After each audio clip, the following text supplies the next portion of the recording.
alternate art Pokemon cards were the peak of collecting during the Sword and Shield era. So I've set out on a journey to collect every single one of them, graded as a PSA 10. Wait, hold on. What's going on here? Why are these so expensive? What's going on? Who raised the prices? Oh, okay, all right. Well, at least I didn't put a timer on this.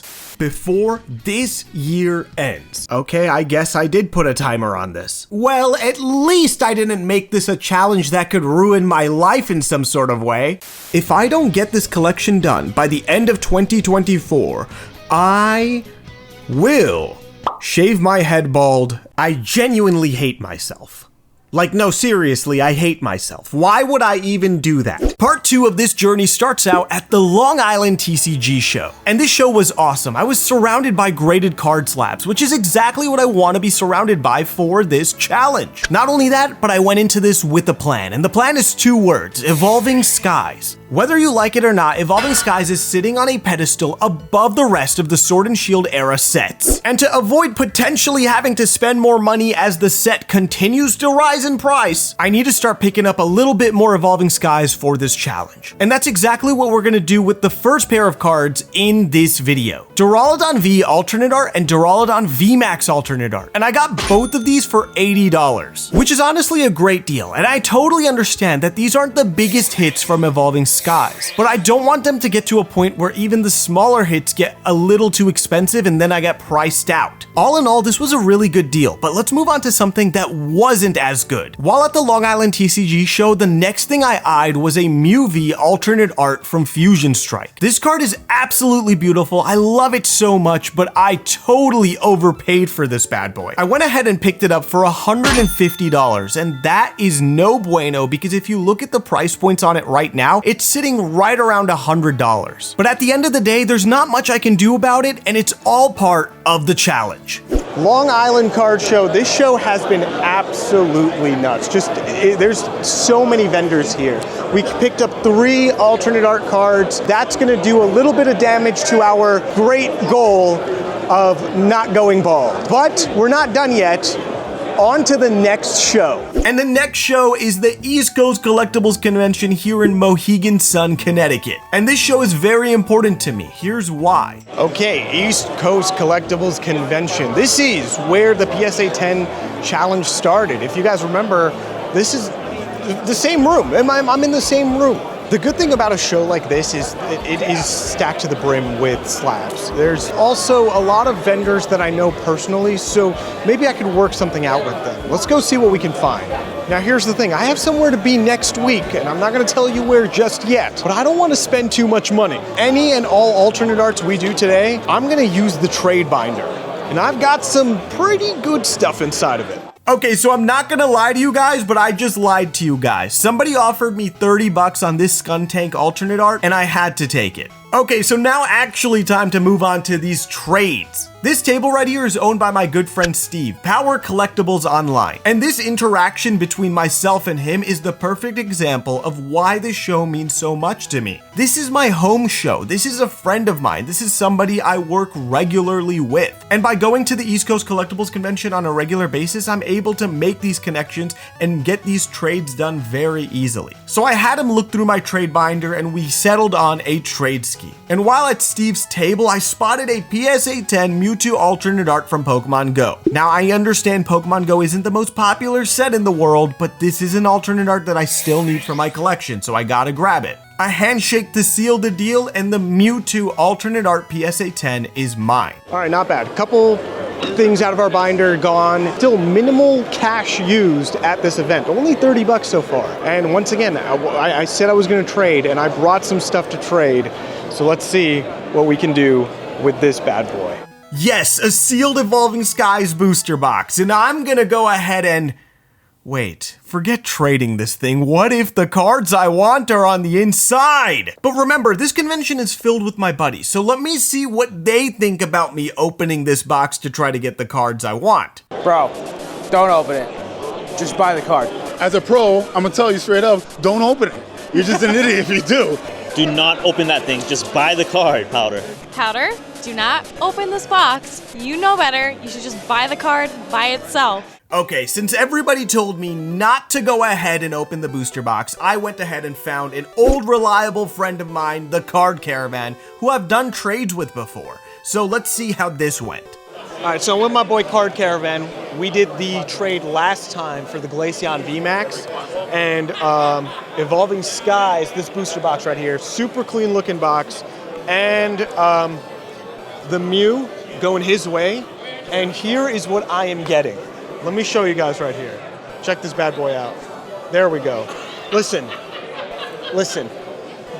Everybody told me don't open the box, just get the card. We got the card. Here it is, baby. There we go. Solid trade. Minimal money. Once again, minimal money. And you could say, hey, sure, maybe I gave up a lot, but I got that box at retail value. I got that box when Evolving Skies was $110, $120 a box. So I've had it for so long, and I got one of the biggest hits from it, so not bad. The Mew, we picked one up last week, so don't really care about that. It's from the trade binder. EC3 convention, we did good. Time to move on to the next place, though. Show number 3 is Card Party, taking place in Orlando, Florida. Yes, I flew all the way to Florida for a fiesta. Card Party is an awesome convention hosted by Pat Flynn, Deep Pocket Monster. You guys know him, right? And tons of creators come out to party at Card Party, like Leon Hart, PokeRev, Real Breaking Nate, Super Duper Danny, and myself, of course. And Card Party was a great opportunity for me to grab a bunch of things for the PSA 10 collection, because there were a lot of PSA 10 slabs here. But first and foremost, the most important thing I need to tell you guys is that business school is pointless. You need to go to Powdr's School of Business. Negotiation tactics are my specialty. I'm a pro at negotiating. Oh, you don't believe me? Then watch this clip of me making a deal for 2 banger PSA 10 cards. Let me tell you, I see the Dragonite, I see the Espeon, I got an offer for you. Okay. Is it an offer I can't refuse? My guy, listen up. For both of them, 600, 10 bucks. I was gonna say 600, but I'm at the 10, 610. So you're gonna give me 610 to make me feel better, right? Yeah, to make it. The $10, the extra. Yeah, the extra 10 bucks is just, you know, a little extra on the side. I'll do it. You do it? Yeah, man. Business school, don't go. My videos, watch. Okay, so now that I've recruited you all into the Powder School of Negotiating, I went all the way down to Florida to find a familiar face. So I started making a deal with Pat from the Card Caravan, and you guys just saw Pat in the Connecticut show. He's the guy that I did the trade for the Rayquaza VMAX with. All in all, the deal went great, and I ended up picking up this PSA 10 Espeon V from him. So when it comes to the PSA 10 Espeon V alternate art, I ended up paying right around 210 bucks for it. With the deal for the PSA 10 Espeon alternate art coming to an end, so did Card Party Day 1. But of course there was an after party where I got to open a vintage booster pack with Leon Hart. This was Heart Gold Soul Silver Unleashed, and boy was the pull crazy. Yeah. Ready? 1, 2, 3.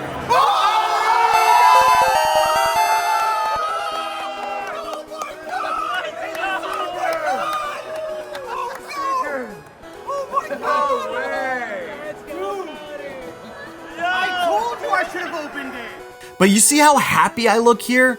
All that happiness is gonna subside because the start of day 2 for Card Party was no bueno. Don't get me wrong, the event was amazing, but there was a giant hurdle in front of me. 2 giant hurdles, one named Pat Flynn and the other named PokeRev. Pat and PokeRev decided to do a binder challenge, a graded card binder challenge. $1,000 each to spend on the showroom floor. On what? On graded cards. This is a huge issue because I'm sitting here watching the show go on while 2 guys are out there purchasing graded cards, which is the entire point of my challenge. Could they be buying PSA 10s? I don't know. I have no clue until they come back and show off the binders. Luckily, there was only one PSA 10 in the entire binder, and it was the PSA 10 Celebi V alternate art. I was genuinely scared that these 2 behemoths were going to completely take all the PSA 10s on the showroom floor and leave nothing for me. And if you want to go watch the binder challenge video, you can go watch it yourself. It was a great video made by the 2 of them. But back to my challenge, I went ahead and found a PSA 10 Urshifu alternate art from Battle Styles. Battle Styles isn't the most popular set in the world, so I ended up getting this card for fairly cheap. $50 is all I paid. But honestly, I feel like I've been one-upped by Pat and PokeRev, and let me explain why.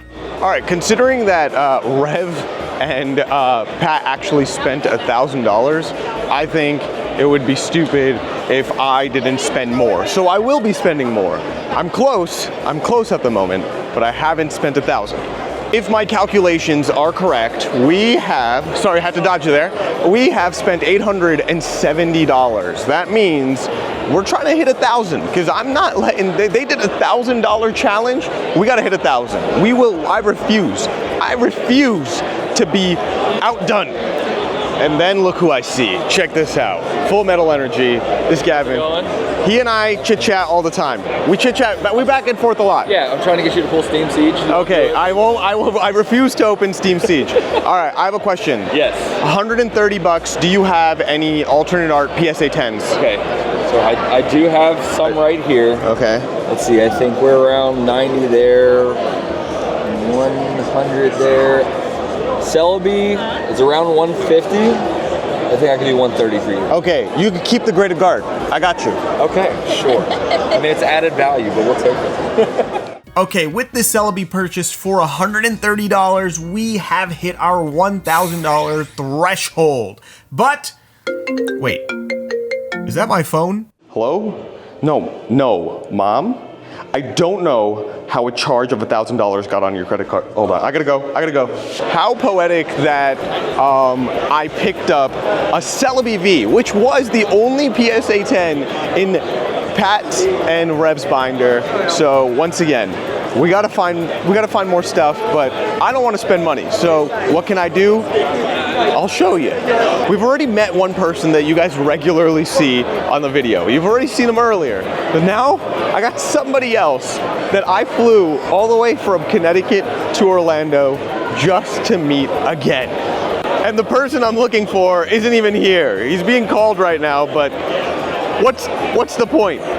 Where's the professionalism? And here we are, Power Collectibles again, and look at this banger Moltres card that he has in a PSA 10 in his case. So Steve from Power Collectibles started looking through my binder to see what we could go ahead and get traded. After looking at the binder, he picked out the Rosa Full Art Trainer and asked for a trade plus cash for the Moltres PSA 10. He was in the video earlier today, right? You guys know that. And this is why it's important to, make connections wherever you are. I actually had no clue that he was gonna be here, but once I saw him there, I realized, hey, this is somebody I regularly work with. Maybe I can work with him again, even if it's, a very stressful plane ride away. All right, I need to do one more look around. I really got to look at all the rooms. I feel like I could get at least one more card.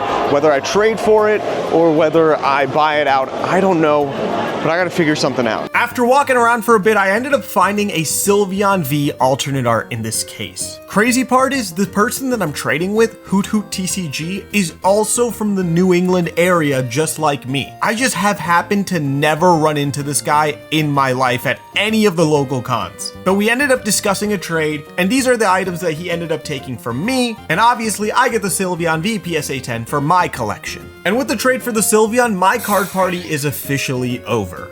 I got as much as I could have done, and we added a bunch of cool cards to my PSA 10 collection challenge. And on the plane ride home, what did I do? Well, I used the collector app to add all of these cards into my collector portfolio. The collector app is a great collection tool that helps me make sure that I know what I already have and don't have. And honestly, folks, there's still a bunch that I don't have, so this challenge is nowhere near being over. So make sure you subscribe and keep an eye out for the next challenge video.